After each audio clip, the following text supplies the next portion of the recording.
Buen día, Agustín, buen día a la audiencia. ¿Supersticioso también con los martes 13 o no? No, para nada. Para nada.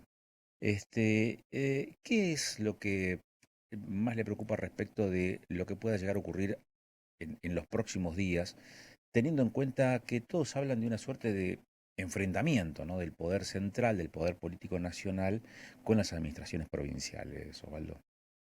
Yo lo que auguro es acercamiento. Ojalá se encuentre el diálogo entre el Poder Ejecutivo Nacional, los gobernadores de todas las provincias argentinas, incluida la Ciudad Autónoma de Buenos Aires, para poder trabajar en lo que yo entiendo es fundamental hacia adelante un pacto fiscal, un nuevo pacto fiscal que pueda generar hacia adelante previsibilidad, no solo para el gobierno nacional, sino también para las provincias, dialogar sobre los puntos neurálgicos que necesita efectivamente el gobierno nacional para poder encarar una difícil situación económica que está viviendo el país, acuciante para clase media, clase media abajo. Entonces es muy importante encontrar ese camino de diálogo y por otro lado también que pueda el Ejecutivo evaluar cuáles son las medidas concretas que necesita tomar en ayuda a cuestiones que de alguna manera ellos entienden necesitan del Congreso Nacional y en función de eso, entendiendo que hay un poder ejecutivo, un poder legislativo, poder tratar cuestiones específicas y en función de eso que se también pueda encaminar el diálogo entre el poder ejecutivo y el poder legislativo. Cuando dice pacto fiscal, Osvaldo, ¿le podemos poner subtítulo a esto, a ver, para entenderlo más? Porque uno habla de pacto fiscal, habla de carga fiscal también, o de distribución de esos ingresos que llegan al Estado. Un Estado nacional, una administración del Estado Nacional que dice no hay plata y que propuso durante toda su carrera preelectoral la reducción de la carga fiscal, ¿cómo cree que ese pacto pueda cuajar? En realidad, en principio, este ha sido uno de los obstáculos justamente que se derrogaron desde el principio cuando se envió el proyecto de ley ómnibus al Congreso Nacional. Y de hecho eso fue una de las mayores polémicas, ¿no? El capítulo fiscal que planteaba la ley ómnibus. Y allí es donde surgieron distintas cuestiones, ¿no? El impuesto a las ganancias, el impuesto al país, el déficit que tienen distintas jurisdicciones del país, la falta de recursos por parte del Estado Nacional, según lo que ellos advierten, para poder atender leyes eh, preexistentes a su asunción el 10 de diciembre. Recordemos que, por ejemplo, ha habido un recorte de FONID y aparentemente esto va a seguir. FONID es un fondo de incentivo docente, como conectividad también, que hace un 10-12% de lo que es ingreso a los salarios docentes de todo el país. Eso, de alguna manera, en algún momento alguien lo va a tener que pagar. Y en función de eso hay distintos puntos que hacen justamente al equilibrio de las cuentas, tanto nacionales como provinciales, pero hablando concretamente de la nacional, hay una promesa de campaña que es hay un equilibrio fiscal y a un equilibrio de la balanza comercial, también de mejorar las condiciones macroeconómicas para poder disminuir la inflación que tenemos.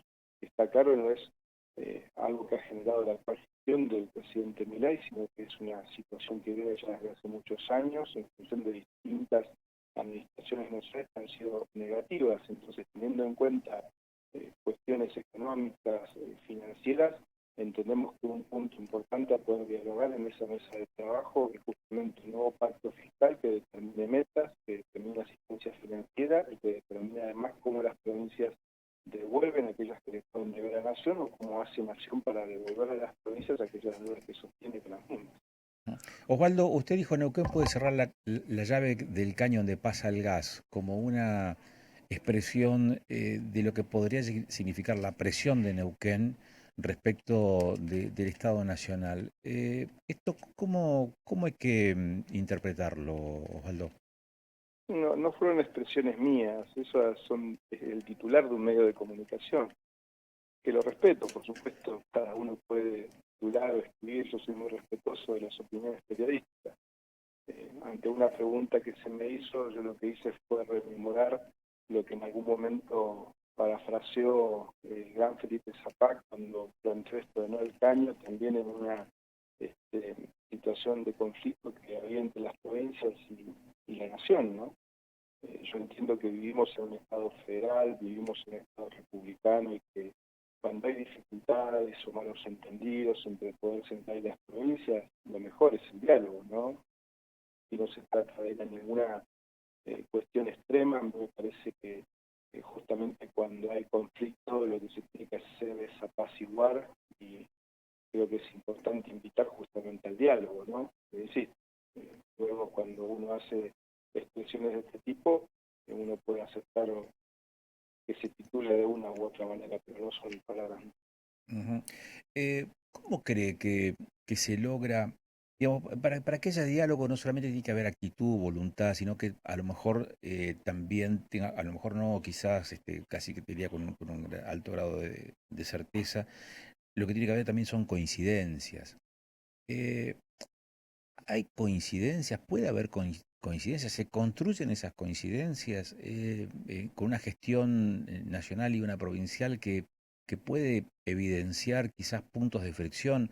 No sé, Nación ha cuestionado fuertemente, por ejemplo, la utilización de recursos públicos para la realización de acontecimientos culturales o festivaleros, digamos, con toda la polémica que se ha desatado, digamos, en las últimas semanas, y al mismo tiempo vos tenés en Neuquén una fiesta de la envergadura como tiene la Fiesta Nacional de la Confluencia. O te dice, no hay subsidios para el FONI, pero tampoco hay subsidios para el transporte, y tenés una gestión provincial que entrega 40 palos para mantener el servicio Cenillosa-Neuquén. No estoy objetando, digamos, estas decisiones, lo que estoy diciendo es estas miradas diferentes en cuanto a la administración de la cuestión pública, ¿cómo se construye ese diálogo al que usted está apelando cuando los procederes son tan distintos, Osvaldo? Es muy buena tu pregunta, Agustín, y esto lleva a una reflexión, ¿no? Eh, Primero creo que aquí, en el contexto en el que se está viviendo actualmente, lo que no es saludable son las decisiones unilaterales sobre acuerdos que ya existen, ¿no? O sea, cuando Nación decide recortar los aportes, los subsidios al transporte, sin tener un diálogo franco con los municipios, con las provincias, naturalmente eso genera una tensión y una reacción por parte de los estados provinciales y municipales, y que tienen todo su derecho a hacerlo, como lo ha hecho el intendente Gallo, por ejemplo, en Neuquén, ¿no? Eso afecta el equilibrio del costo del boleto del transporte público de pasajeros. Y el costo del transporte público de pasajeros es kilómetros versus usuarios que lo utilizan, o sea, la cantidad de boletos que se cortan. Y allí se aparece un desequilibrio a partir de un subsidio, ya sea municipal, provincial o nacional, eh, quizás en la cuenta finalmente se tenga que trasladar al usuario, y eso genera, por supuesto, una medida antipática. Por otro lado, cuando vos decías recién, hay otros elementos también que hacen a las provincias, ¿no? Hay una discusión que tiene que ver con las concesiones de las hidroeléctricas que han finalizado hace poquito, ¿no? Nosotros tenemos 5 represas hidroeléctricas que compartimos con Río Negro: Alicurá, Piedra del Águila, Picún, Arroyito, también Chocón. tenemos Piedra del Águila, y allí también sobre el río Neuquén tenemos Planicie Banderita. Por ejemplo, allí, en esa financiación de concesiones, también se tiene que producir un diálogo rápidamente, no decisiones unilaterales.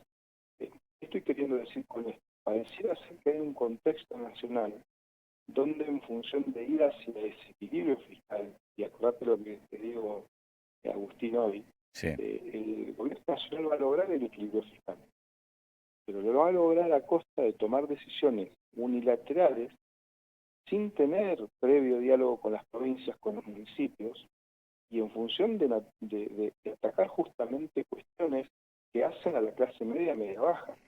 Con lo cual aquí no es que la casta, como se dijo en algún momento, está pagando las consecuencias del ajuste para lograr ese equilibrio fiscal, sino que eso está recayendo sobre las clases trabajadoras.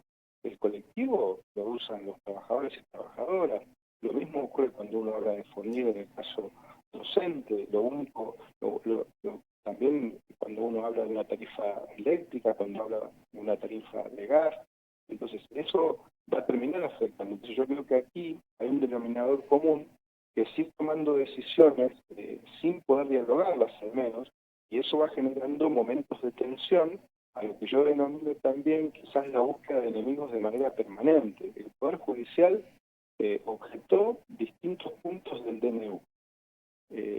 Luego, el Congreso Nacional, a la hora de dialogar sobre la ley ómnibus, recordemos, Agustín, y yo lo veo contigo, muchos de los diputados que nos consideramos de oposición constructiva, votamos en favor, fuimos parte de los 144 votos que votamos en favor en general de esa ley. Votamos el punto número 1, que era la declaración de emergencia económica que planteaba el Ejecutivo.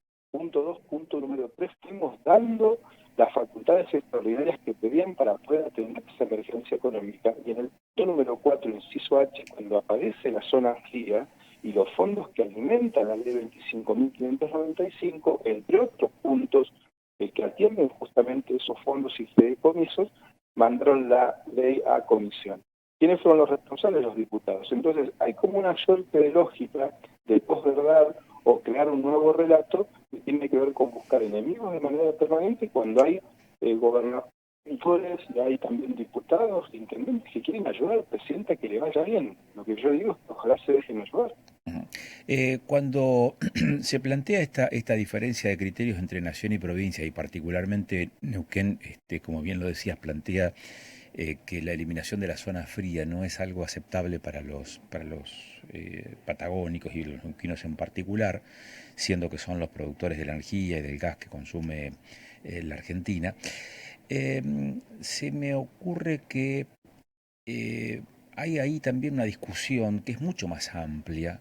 Estamos hablando de prácticamente una treintena de fondos que alimentan, digamos, esos beneficios, que son los denominados fondos fiduciarios, que me da la sensación que es eso lo que generó uno de los conflictos más grandes y sobre el cual se estuvo hablando en el último tiempo. La pregunta que quiero hacerle, Osvaldo, es, de esos fondos fiduciarios, que son 29 por la información que trascendió recientemente, ¿cuáles son los que desembarcan en Neuquén y de qué magnitud es ese desembarco? Porque uno es el de subsidios al consumo de gas, pero ¿cuál es ese impacto que tiene digamos, este esquema de financiamiento de lo público para Neuquén, ¿no? En principio existe una distorsión importante y en eso le damos la derecha al Poder Central, le damos la derecha al Gobierno Nacional. Hay justamente una distorsión muy importante en cómo se aplican distintos fondos nacionales en definitiva, y por otro lado fondos que han sido creados por leyes, como por ejemplo del que estábamos hablando. También te podría sumar la ley 26.737, que también fue la que le otorgó, entre comillas, como zona fría a una zona del conurbano bonaerense, a Mar del Plata también, y a otras provincias argentinas, la denominada zona fría, que sería muy discutible. Entonces, nosotros lo que decimos es, esa distorsión que hay en la creación de fondos, primero y posteriormente el uso y destino que se le da, lo mejor es justamente dialogarlo en una mesa con los gobernadores. ¿Por qué? Porque eso ha sido parte de una masa, Agustín, de fondos que han sido girados de manera discrecional a las provincias. Y te puedo asegurar que la menos agraciada ha sido Neuquén. Cuando uno mira la tabla, por ejemplo, de distribución de recursos del último año, Neuquén figura anteúltima. Entonces, nosotros estamos de acuerdo en que haya una discusión sobre esos fondos, claro, pero no la puedes mandar en una ley ómnibus donde envías 650 artículos, donde lógicamente estás tramitando una emergencia económica. En función de eso, además, tocas distintos puntos: la educación, la salud, la seguridad, el Código Civil, el Código Penal, porque allí naturalmente se produce una situación donde hay que transformarse en analista de cada uno de los puntos. Pero ¿qué pasa? Falta una pata que es fundamental, que es justamente la de los gobernadores y la de los intendentes.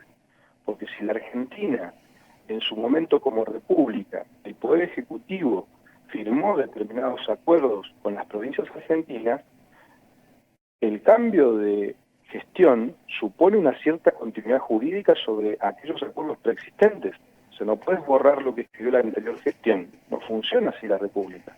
Entonces ahí es Bueno, donde yo creo que pero recién aparecen Osvaldo, perdón, momentos de Osvaldo, tensión. pero Osvaldo recién me estaba diciendo que el tema del gas, digamos, el subsidio del gas también por la ley 26737 beneficia a otras zonas, que uno podría Claro, inferir, como Mar del Plata o el AMBA, que no tienen la misma condición climática que tiene la Patagonia, y sin embargo los alcanza. Entonces, los alcanza, digamos, este beneficio, esta prerrogativa. ¿Y entonces qué hacemos?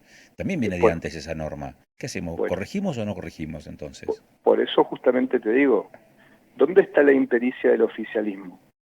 En mezclar aquellas medidas que han determinado la creación de fondos para cuestiones que uno puede considerarlas justas y están los fundamentos dados, y otros que han sido a partir de decisiones políticas. ¿Quién tomó la decisión política e institucional en su momento de crear la ley 26.737? El Congreso Nacional. Es una institución del Estado, es un poder del Estado. Después a mí me puede gustar o no los fundamentos de la creación de esa ley, y uno puede en todo caso discutir si es justo o no es justo. Está claro que para la Patagonia Argentina es justa. La ley 25.565, que es la otra ley que tiene mucho más años, que fue la determinada para aplicar en las zonas frías de la Patagonia Argentina. Ahora, ¿a vos te parece, Agustín, que en un artículo cuarto, inciso H, vos podés mezclar los 29, 30 fondos y pretender que los diputados de manera individual analicen cada uno de ellos, aprueben o desaprueben? De hecho, está fuera de discusión justamente de dos diputados, Mazot por un lado y Tetas por otro. Bueno, nosotros como neuquinos, lo que hicimos en el inciso cuarto H fue justamente defender los fondos que tienen que ver con la zona fría de la Patagonia. Ahora, el error de origen, ¿dónde está? En poner a la misma altura y al mismo nivel 29, 30 fondos que nosotros entendemos que hay muchos de esos fondos que quizás el Estado tenga que discutir, digo, el Ejecutivo Nacional con las provincias para ver cuál es su redeterminación en todo caso, eliminar las distorsiones que existen, porque han sido recursos que se han utilizado discrecionalmente, y en esa discusión, quien te habla y muchos diputados más estuvimos de acuerdo. Lo que sucede es que aquí lo que faltó, yo entiendo, en la previa de esta ley, fue justamente el diálogo entre el Ejecutivo y los gobernadores para ponerse de acuerdo con estas cuestiones, y en función de eso, yo por eso te decía antes, es muy importante para mí poder avanzar en el nuevo pacto fiscal, donde justamente se dialoguen todos los aspectos que hacen a la economía argentina, todos los aspectos que hacen al equilibrio fiscal de la Argentina, todos los aspectos que hacen a equilibrar la balanza comercial, porque te doy otro dato más. Algo muy bueno que tenía la ley ómnibus era el capítulo de hidrocarburos, porque buscaba maximizar la renta petrolera, algo que nos conviene mucho. Bueno, ni siquiera pudimos llegar a esa discusión en el tratamiento en particular, porque bueno, todos conocemos cómo terminó la historia.